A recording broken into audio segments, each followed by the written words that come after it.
Okay, welcome to our last unit. This is the final one we'll do before we finish our calculus course on something called integration. Before I talk a bit about integration, let me remind you of some stuff happening in the course. So we should have just finished our 3-week stretch on applications of derivatives, and now we're going to do a 3-week stretch on integration. And this should take us through kind of the rest of June and up until the exam week. And then after we finish integration, I'm going to need you guys to make sure that you get me your assignment as soon as possible, so that maybe even before the deadline would be better.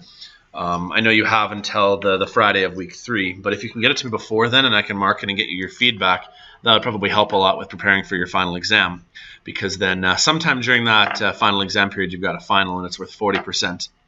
Now, the final itself is only based specifically on stuff from our last half of our course.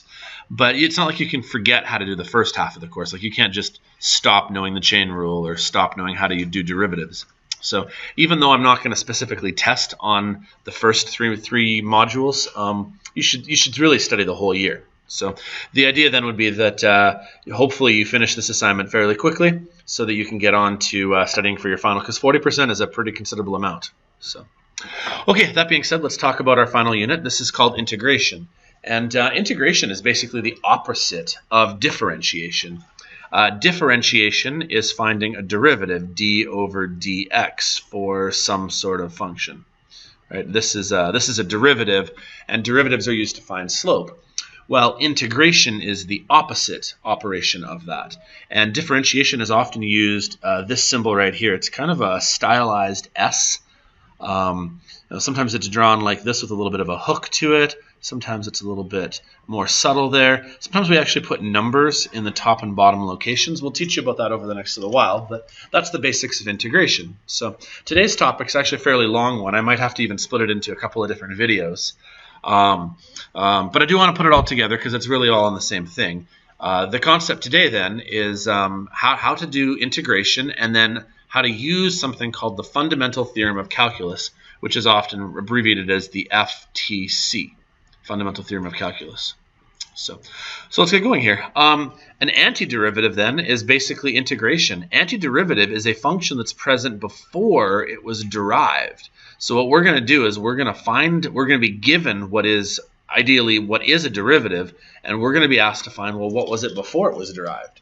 And so, like I just said, the terminology we use is integration is the adjective, is verb, I guess, is what you'd say. If you integrate something, that's the action word to describe underiving something. So derivation or differentiation is the verb that we'd use to describe finding a derivative.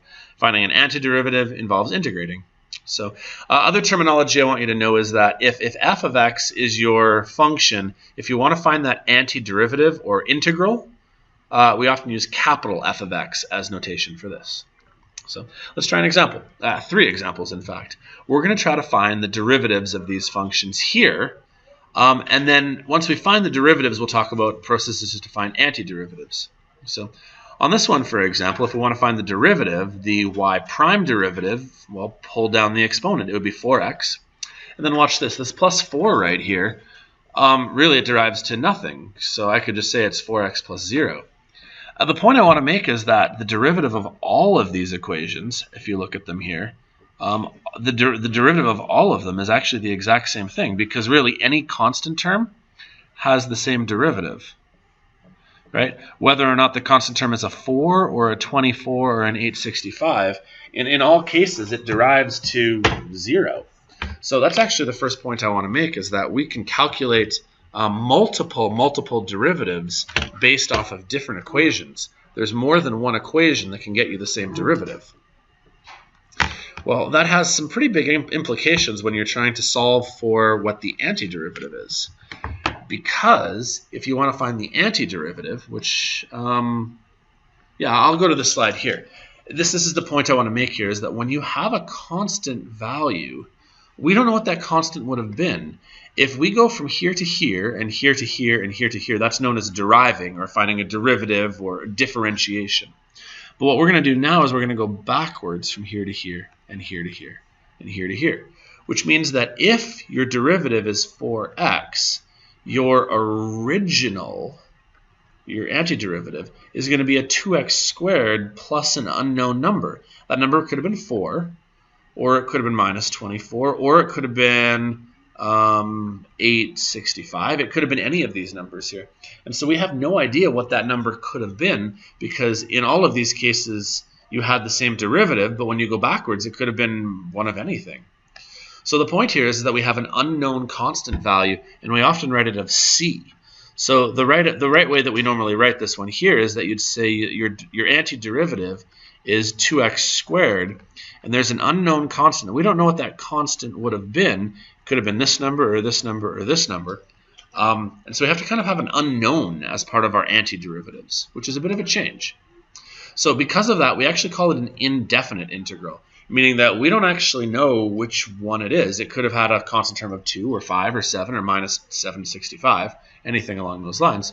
So another term we give it is called the family of curves. And I believe that's kind of where this notation came from right here. That's supposed to be a, I always thought it was like an S, but I've heard before that maybe it's an F. It's like a really fancy F notation.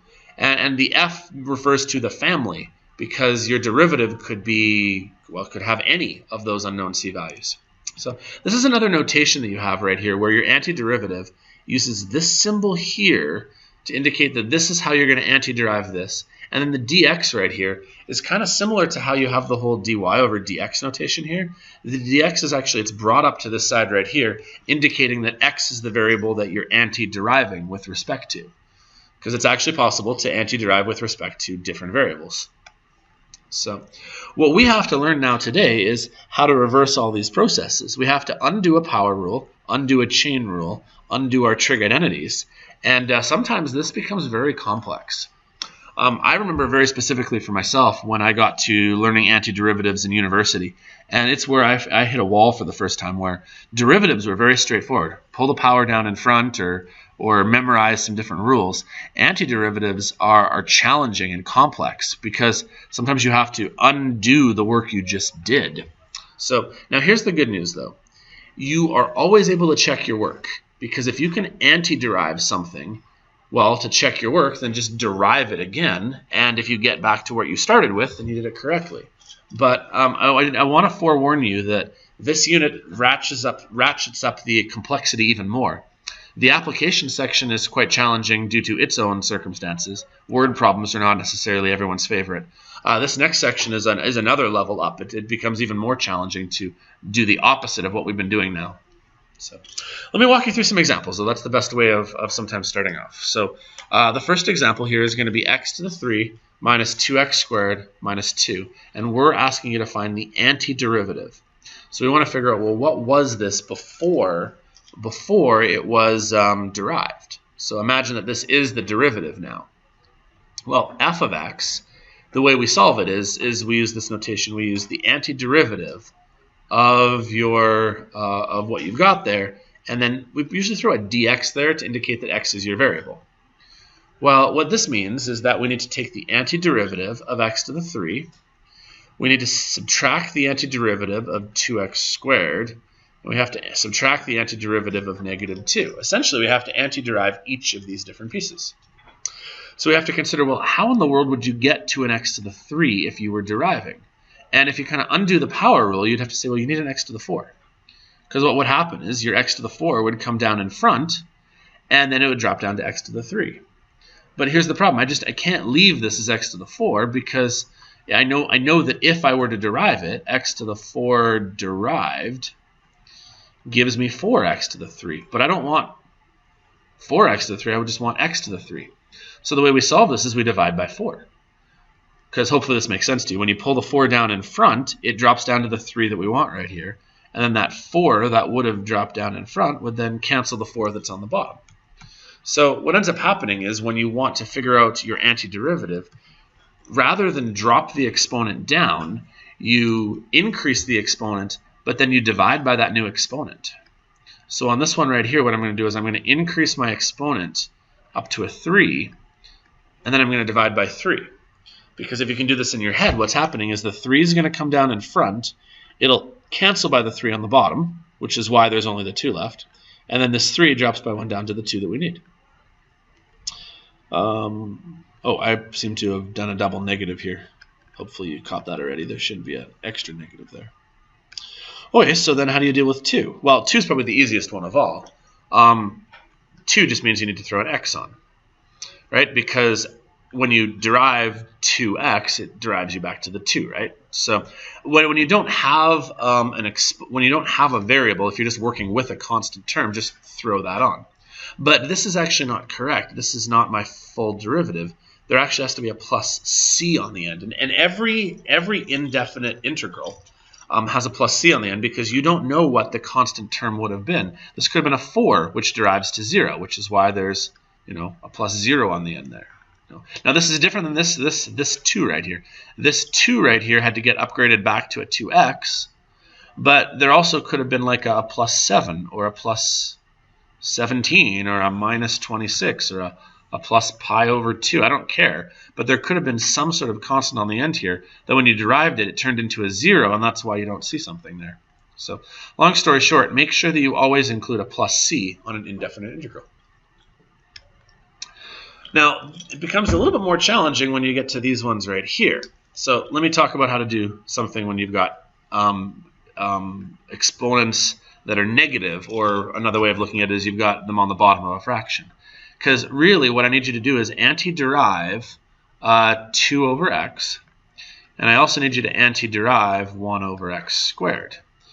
Now, in order to do this here, I'm actually going to do the second one first. 1 over x squared, I'm really asking you to antiderive. Oh, I should be good at my notation. I should throw the dx right there. Point I want to make, by the way, after you are done, I should have thrown a dx on all of these right here. After you are done antideriving, the dx goes away. And it's just, this is almost like a two-sided notation. You have an antiderivative, then you have something you antiderive, and then you have a dx. And once you have done your antiderivative, you no longer write either of these two things. Kind of like when you have your d over dx notation for something. After you've antiderived it, don't write that notation anymore. You're done with it. So, anyways, we need to antiderive 2 over x. We need to antiderive 1 over x squared. And on either side, these two pieces let you know that this thing in the middle is what you're antideriving. That's the way our notation works. So now, I'm not actually ready to antiderive this one yet, because what I'd like to do is write it as x to the minus 2. Okay, because right isn't 1 over x squared x to the minus 2, which means that when you antiderive it, I'm not going to write this symbol here anymore or this symbol here anymore. I'm not going to use them anymore because now I'm actually going to antiderive. The way it works is that you bump your exponent up by 1 and then divide by your new exponent. Because now think about this. If you were to derive this little bit right here, you'd pull the minus 1 down in front and it would give you a minus 2. Well, that's where the minus 2 comes from. But you'd now have a minus 1 sitting down in front. Well, that's why you divided by minus 1, so that the minus 1 that you pull down in front can cancel with the minus 1 that's on the bottom. And so this is your antiderivative.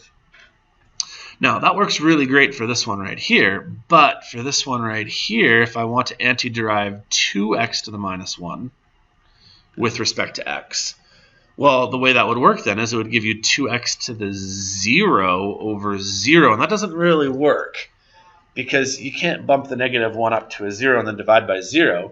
Because, I mean, first of all, you can't divide by 0. That's immediately a problem. And then secondly, the minus 1, even if it didn't divide by 0, x to the 0 means it doesn't exist. It means you don't have any x's, which means it's a constant term. But we know that constant terms derive to nothing, not to x to the minus 1. So we need to memorize our rules here. And it's been a little while since we did this section, but I need to remind you of a rule.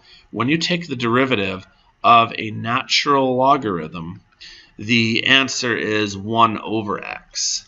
And so if you want to end up with a 1 over x, to go backwards, it's actually because of a natural logarithm. So you just have to memorize that the antiderivative of x to the minus 1, the antiderivative of x to the minus 1 with respect to x, is actually the natural logarithm. So in university, you'll have to memorize a lot of these rules. Many of these I'll give you on a formula sheet for your final. But hopefully this makes sense to you. This answer is actually going to be 2 ln x. Because ln x derives to 1 over x. And then, well, there's a 2 still though, right? So then it's 2 times 1 over x. So now we're almost done. Except I have to do one more thing. I always need to add a plus c on the end, because there always could have been a constant term, like a 7 or a 5, that derived to become nothing. So probably the best answer for my antiderivative would be this. It's 2 ln x minus 1 over x plus a constant term. That is what my antiderivative is. And right off the bat, you can see that in my first examples, this is a lot more challenging because you have to train your brain to think in reverse. Now, we're only so far focused on how to reverse power rules, but I'm going to need to show you some tricks as to how to reverse chain rules and product rules and quotient rules, because all of these things need to be undone. And to undo what was originally a very complicated process, well, to undo that's going to be even more complicated. So let's try this one right here. Now, this one right here is kind of like a quotient almost, right? These things are being divided by each other. And so it's almost like we would right off the bat need to have a rule for how to antiderive something that is a quotient rule. And I'm going to get to that a little bit later. So today, what I'd like to actually do is just play a little bit of a trick. If your f of x is equal to this, why don't you take the x and divide it by all the terms? Why don't you make it negative x and then go plus x, or plus 1, negative x, plus 1 over x. Hopefully you can follow how I did that. Is I took the x and I applied it to this one, and this one, and I kind of also distributed the negative. So in doing that, I had negative x squared over x, then I had positive x over x, and I had positive 1 over x. I gave the x to all three of these terms. I distributed the negative. And then x over x is 1, and 1 over x stayed 1 over x. And then here, one of your x's canceled and left you with that. Well, now if I want to antiderive this, you've got to do the antiderivative of negative x with respect to x. You've got to do the antiderivative of 1 with respect to x. And you've got to do the antiderivative of 1 over x with respect to x. And remember, this is what you're antideriving, and the way the notation works is that it comes in between the antiderivative symbol, and over here the dx kind of lets you know that that's what you're antideriving with respect to. Quick proof, if I can do this without looking it up in my notes here. If d over dx for a function is the derivative, then if you antiderive this thing right here, if you antiderive a derivative, here, let me try to change this here. If this guy right here is equal to a derivative, then in a way what we're trying to say here is that your antiderivative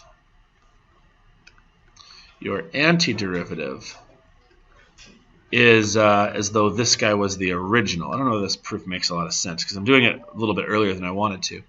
Well, the way that you undo this notation is that you take an antiderivative of both sides. And as a way of undoing this, sometimes what we do is we bring the dx up to the other side. And that's where this proof kind of came from. Your antiderivative is your original derivative, and this is the antiderived symbol, and we just brought this dx to the other side. That kind of explains to some degree why there's a dx sitting on the top of this bit.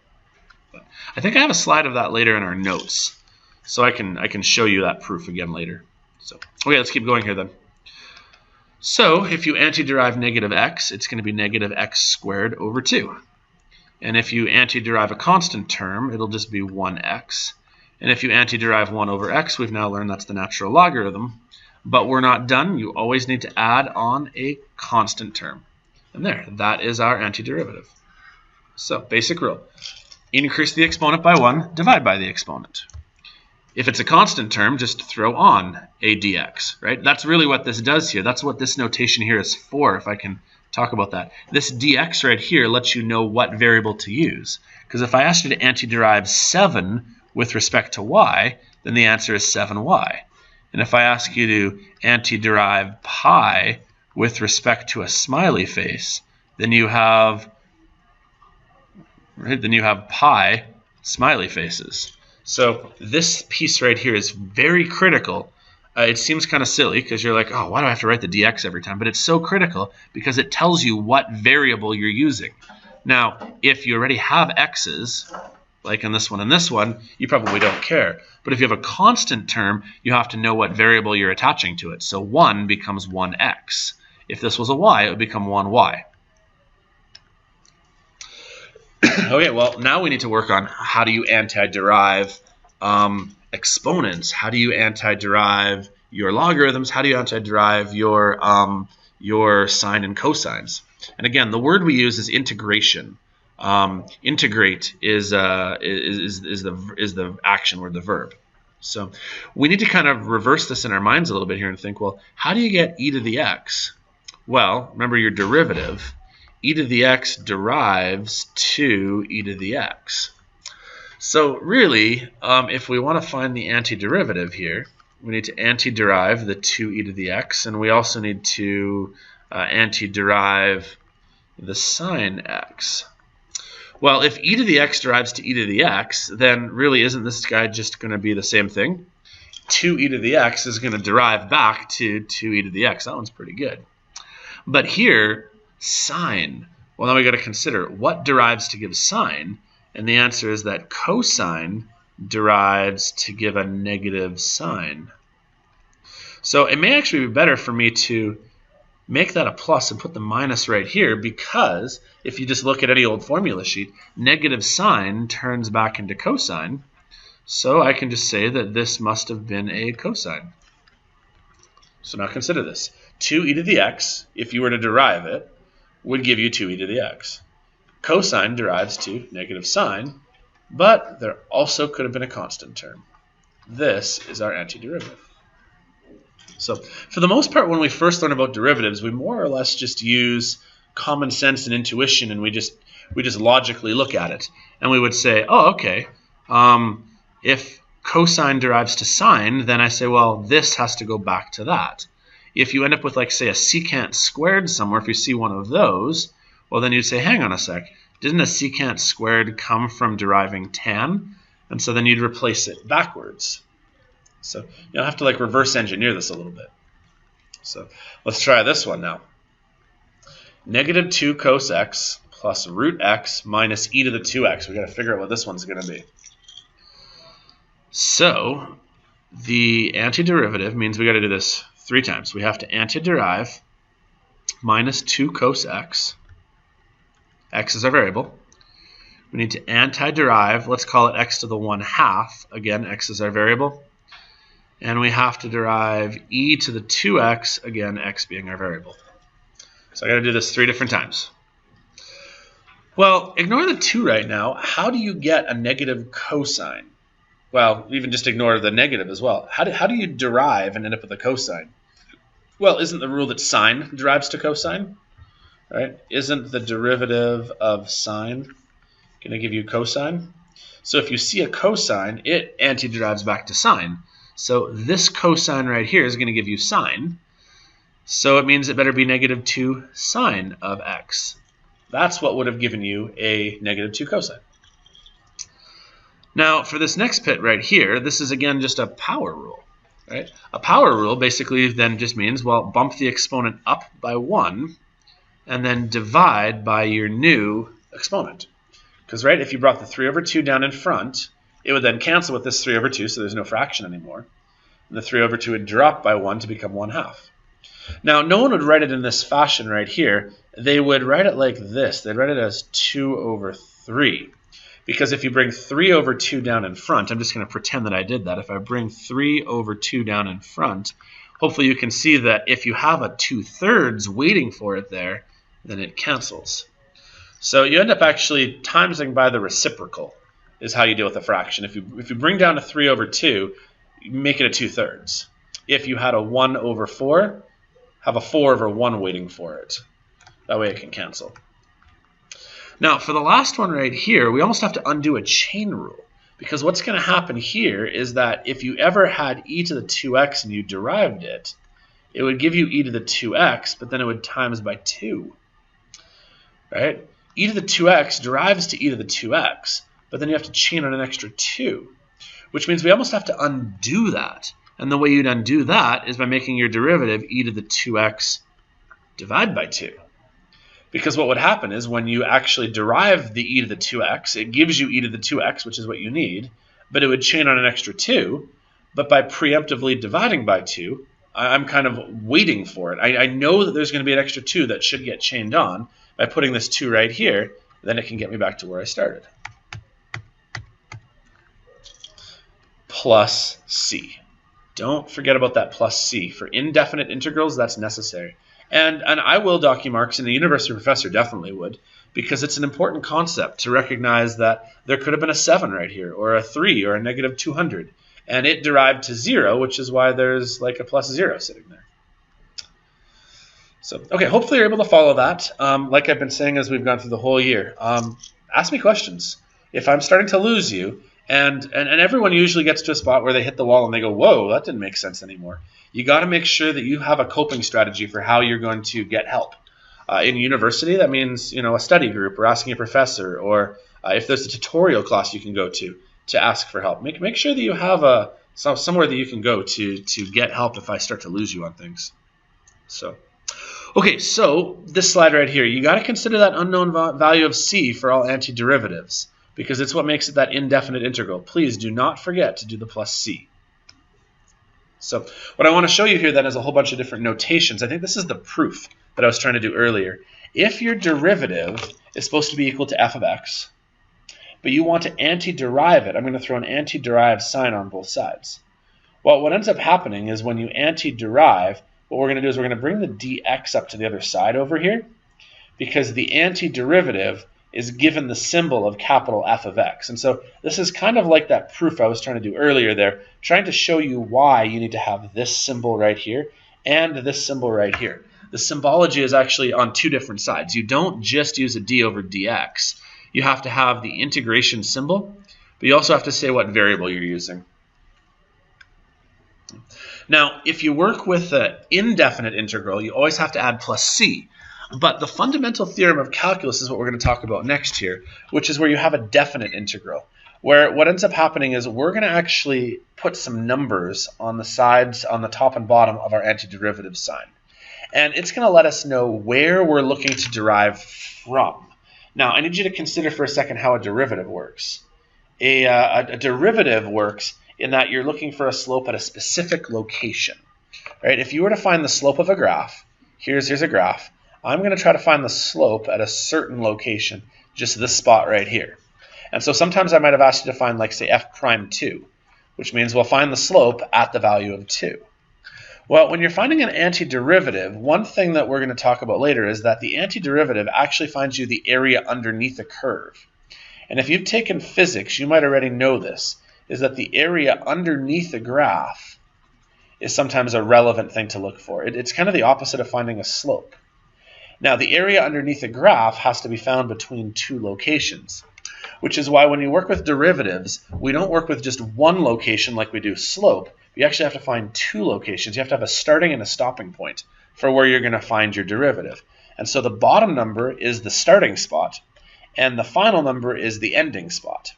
And so this is the fundamental theorem of calculus. It's kind of a really cool name, the fundamental theorem of what we do in calculus.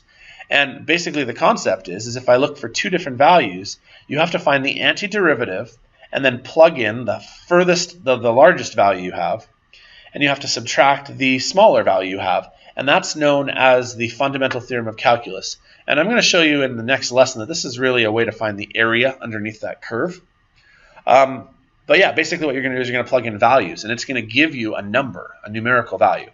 So this is now known as a definite integral. This is kind of like when like I said, when you have slope. If I wanted you to find the slope at when x is 2, I mean, if here's your graph, when x is 2, it's a different slope than when x is 5. And the same thing happens here when you do an integration. I'm going to give you a value that we want to then plug in when we're done. Once we're done finding the integral, we're going to plug in two values, actually. Not one value, but two values. So this is really equal to the derivative when you plug in 2, and the antiderivative when you plug in 2, and the antiderivative when you plug in -1. That's essentially what we're asking you to find. Right? And so what we need to do is first we really just need to find our antiderivative. So let's see, how can I notate this properly, right? Because what I'm really asking you to do is find f of b minus f of a. To do that, before I use that notation, why don't I just find the antiderivative? So the antiderivative from 2 to negative 1 of x to the 3 dx is what I'm being looked to solve for. So, okay, so here's how I'll notate this, because there's multiple ways. Okay. What I'll do is I'll bump the exponent up to 4, and then divide by 4. But I need a way to notate that I still need to plug in the 2 and the negative 1. So sometimes what you'll see is a bracket around it. That's a notation you might see. And I'll put the minus 2 and the minus 1 and the positive 2 up there, letting me know that I have anti-derived, but I still haven't thrown in the 1 and the 2 yet. Now, actually, I lied. There should always be a plus c, though, right? Because when you antiderive, there should always be a constant term there. Well, what this notation then means to do is let's take our derivative and let's plug in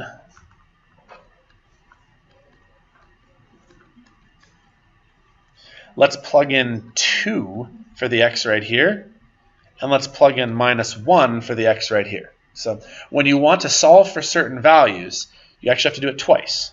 So this means you got to go 2 to the 4 over 4 plus c.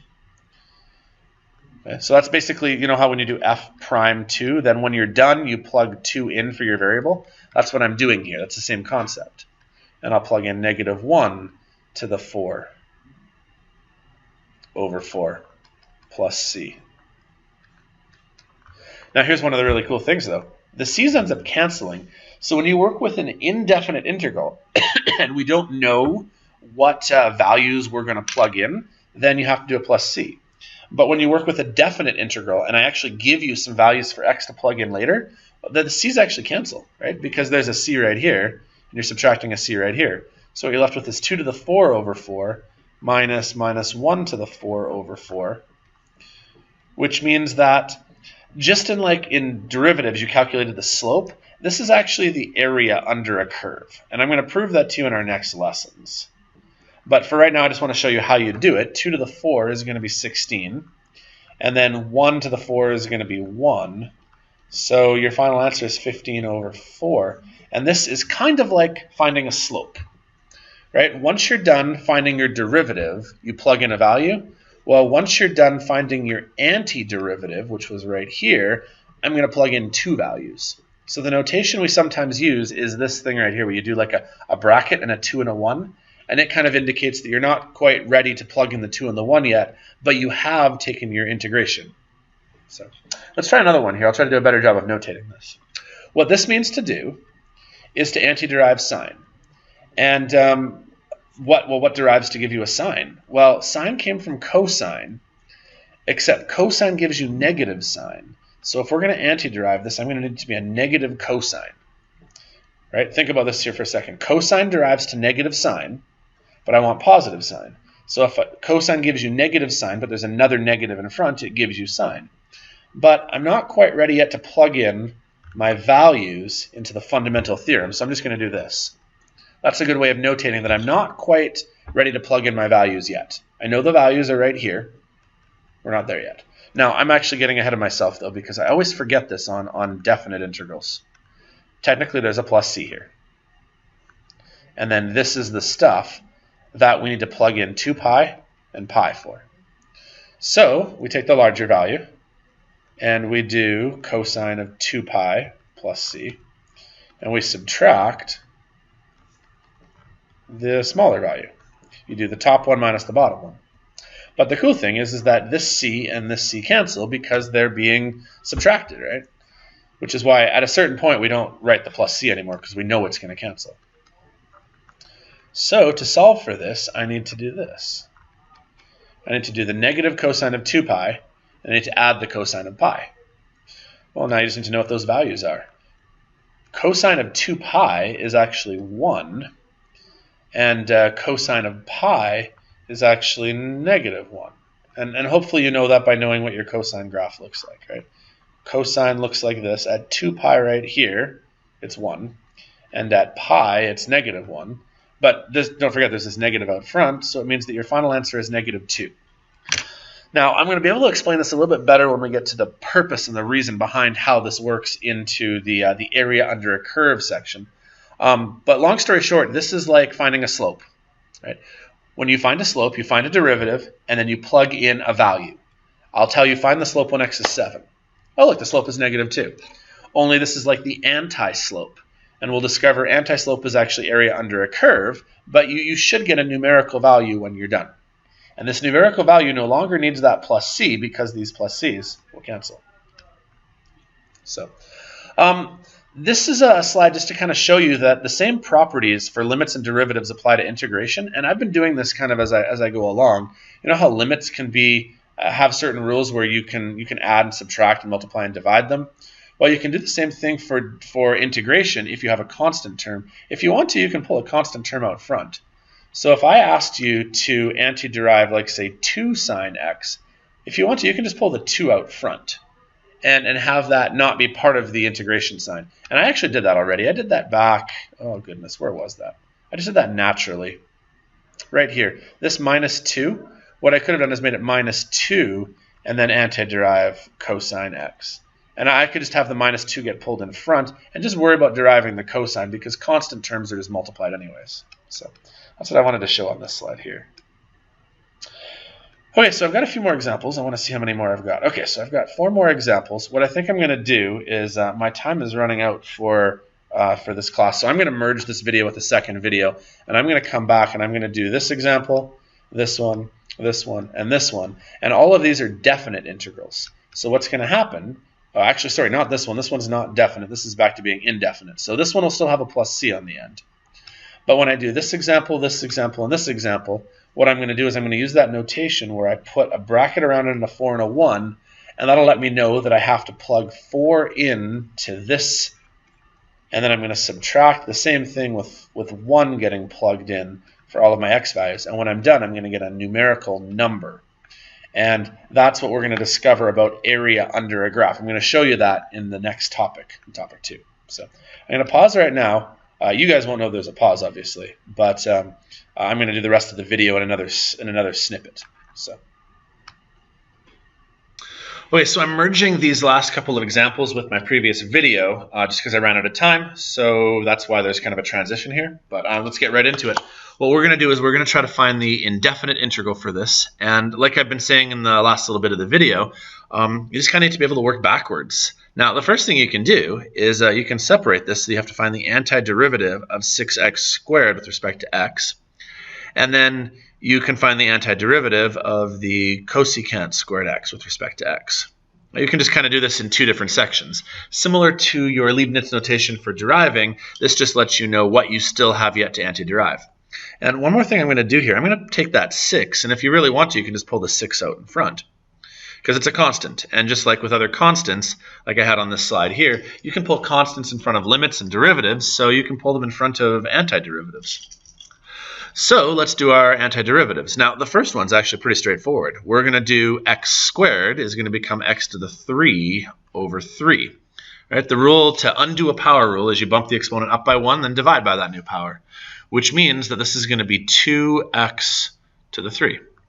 And you can even see why this is going to be deriving to 6x squared. Pull the 3 down in front. 3 times 2 gives you this 6 right here. And then the exponent would drop from this 3 down to that 2. So this is totally what the derivative would have been before you started. The next one's a bit harder, though. You have to know what a cosecant squared would have been before you started. And that one's a little bit more of a challenge. So it would help if we knew what our rules were. And it just so happens that a cosecant squared comes from a cotan. So I'm just pulling up a slide from a previous set of notes here. Right, when you're taking a derivative, you're trying to figure out what this was before you started. So it appears that a negative cosecant squared gives you a cotan. Right? A negative cosecant squared gives you a cotan. Well, we don't have a negative cosecant squared. We have a positive cosecant squared. But I can fix that. Here, let's not make this a plus sign. Let's make that a negative sign. And I'll just throw a negative right here.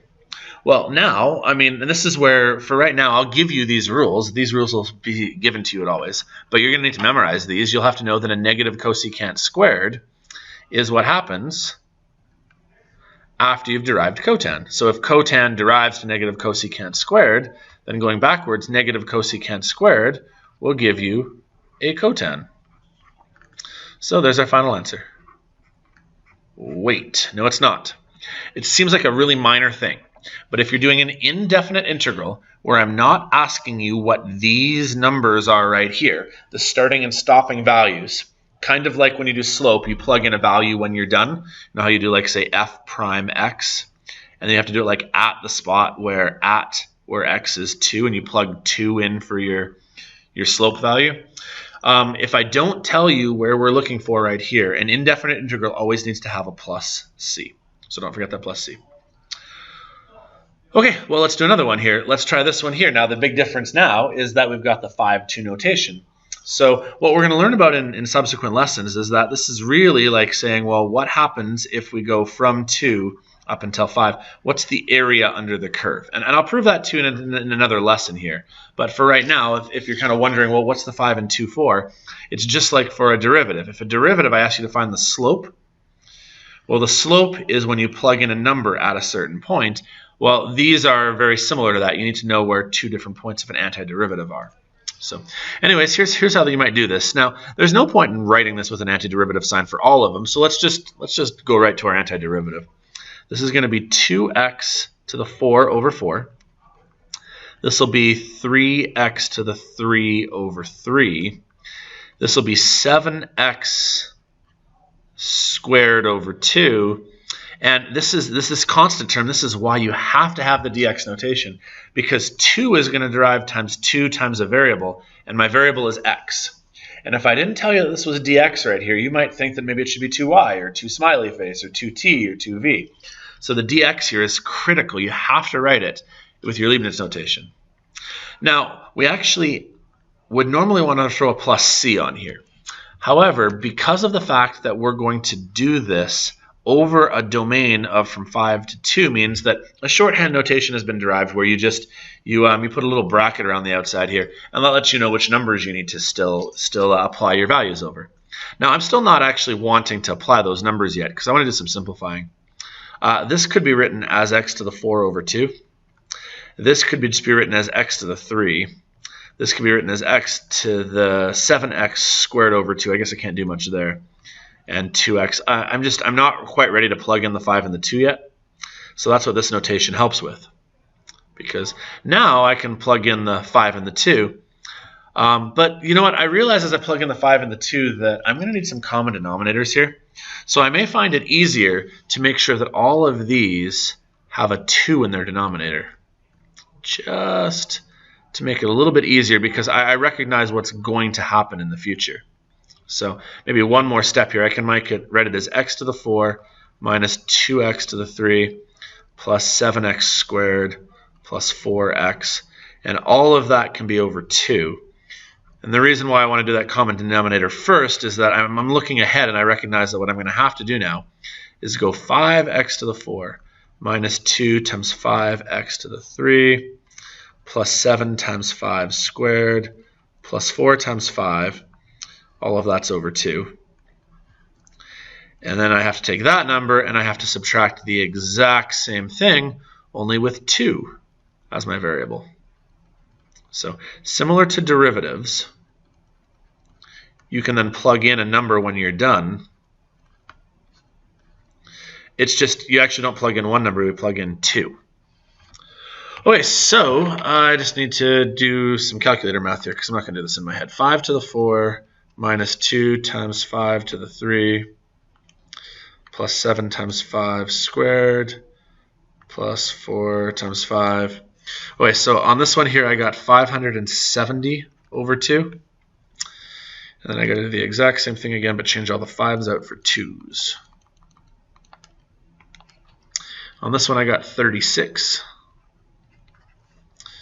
So 570 minus 36 gives me 534 over 2, which is 267. And I got to point out, when I give you a definite integral is where you get these numbers to start here and here. Just like with derivatives, when you plug in a number afterwards to get your slope, you get a numerical answer. So this right here, up till here, is known as your indefinite integral. I guess indefinite, you'd have to throw in a plus c. But a definite integral is then when you get to plug in some numerical values in for your x's. And then when you're done, you'll get a number. And just so you're aware, what we're going to learn in a subsequent lesson is that this area is actually the area under a curve. And if you have some experience with that in physics, hopefully that'll make sense for now. If not, just leave it. We got to bite things off in little sections, but we're going to show you that in the next few lessons. Okay, same deal as always. Ask questions. If you are lost, make sure you ask me, because the level of difficulty does increase. Okay, so let's do two last examples here. We want to integrate, but I'm going to change this up a little bit. I'm going to call this x to the minus 2 over 3. And hopefully you're clear as to how I'm rearranging that, because that's what a negative exponent does, and the root 3 is the bottom of the fraction. Okay, well, the rule for this is that you increase it by 1, and then you divide by what you had there.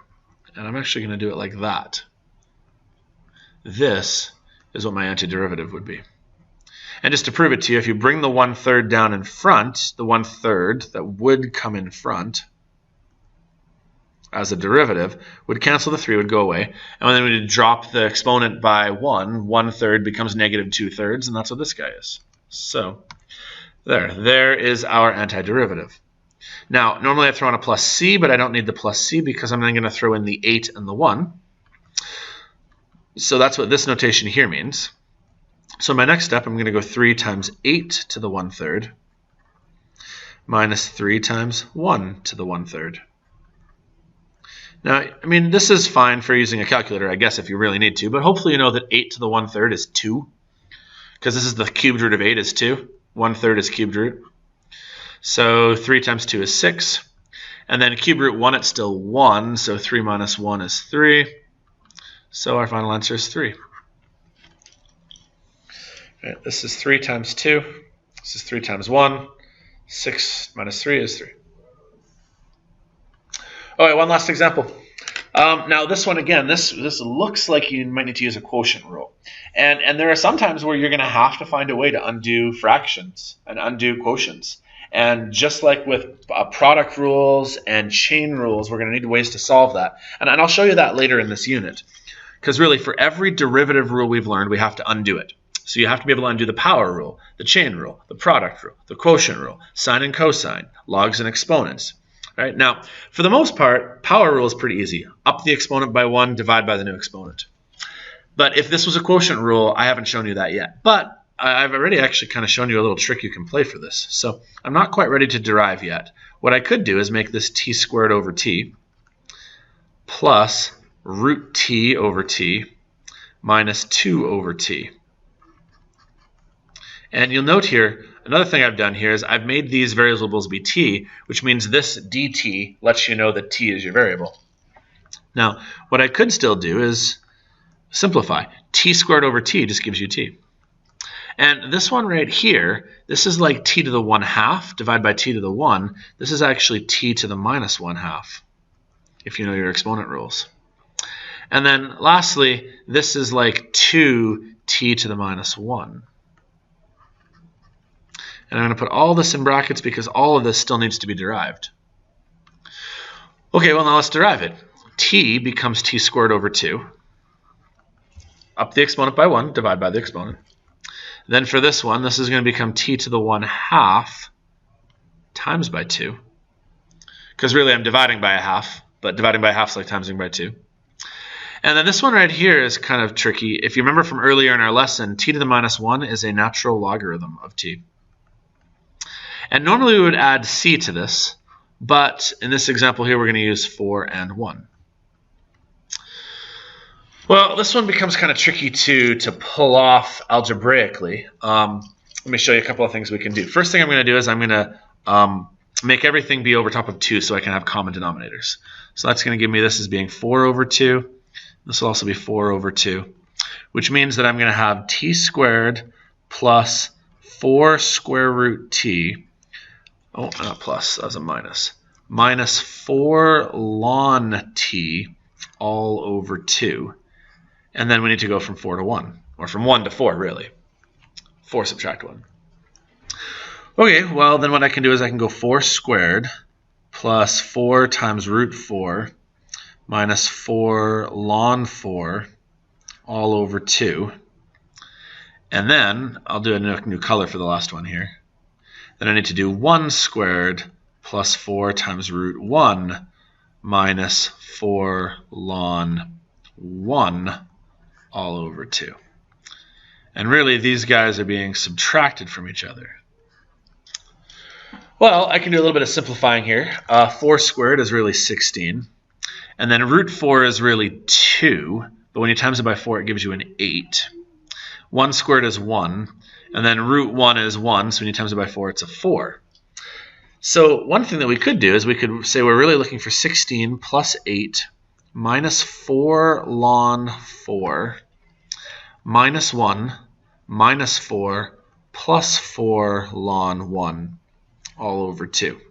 And hopefully you followed how I did that because I distributed the negative. So I flipped the sign of that one, and that one there. 16 and 8. Let's see, basic calculator math. 16 and 8 gives you 24. Minus 1 and minus 4 drops you back down to 19. But then you still have minus 4 ln 4 plus 4 ln 1. Now, there's a couple things we can do with this. What I could do is I could factor out the 4. So it could leave me with 19 minus 4 bracket ln 4 minus ln 1. And then if you know your logarithm rules, when you have two logarithms that are collectively subtracted, it means that they were actually supposed to be divided. So really this is 19 minus 4 ln 4 divided by 1 over 2. And if you recall, the natural logarithm of 1 is actually 0. So really subtracting 0 does nothing anyways, which means that I can make this 19 minus 4 ln 4 over 2. And I think this would be a reasonably acceptable place to finish.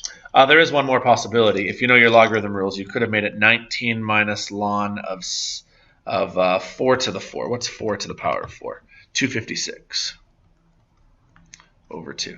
This is also a possibility where you bring the 4 up as the exponent. But I'd say either this one or this one would be a very reasonable place to finish.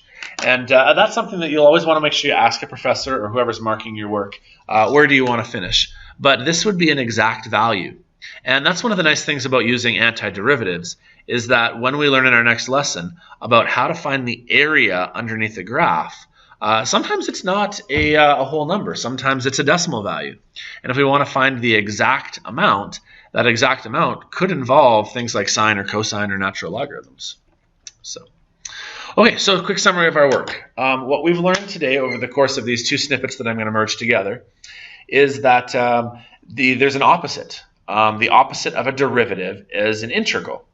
And integration is when you find an antiderivative. Basically, we're going backwards. This is very challenging stuff. This becomes much more complicated.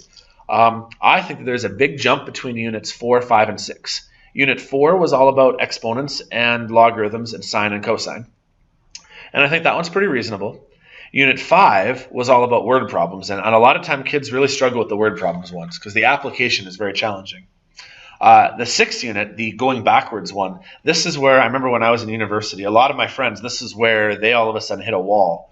Where it was like, whoa, this got really hard. Not that it wasn't hard beforehand, but this is challenging stuff. So I really hope that you are staying on top of things and you'll watch these videos well in advance. So anyways, and antiderivatives is our main concept to work backwards. Over the course of the unit, we're going to talk about how to work backwards from the power rule, which I already showed you. How to work backwards from sine and cosine. You just need to basically look at the rule, like say go to the rule right here and just say, oh, okay, well if I have a negative sign, it gets me to a cosine. I'm also going to have to show you how to undo power rules and chain rules and quotient rules and product rules. Those can be quite challenging. And then the other thing we talked about is the indefinite and the definite integral. Now, the indefinite integral is where I don't actually give you some numbers to plug in for your variables when you're done. And so you always have to do a plus c when you're finished. However, if I give you a definite integral, then I'm going to give you two values. And those two values, the spot for them is on the top and the bottom of the family of curves integration sign. And that'll let you know that you're going to plug in 4 and 1 and you're going to subtract those two. And so the fundamental theorem of calculus, basically you say take f of x and you subtract f of y if you have like a y, or sorry, an x, and a y right there. Pardon me. That's what that means. Is the integration symbol here means find the antiderivative, plug in x, find the antiderivative and plug in y, and subtract those two numerical values. So, okay, there's my first lesson. I'll leave it here. This is probably going to be pretty long once I merge the two videos. Like always, make sure you ask me questions. Make sure you email me. Make sure you try to get help. We'll talk to you guys later.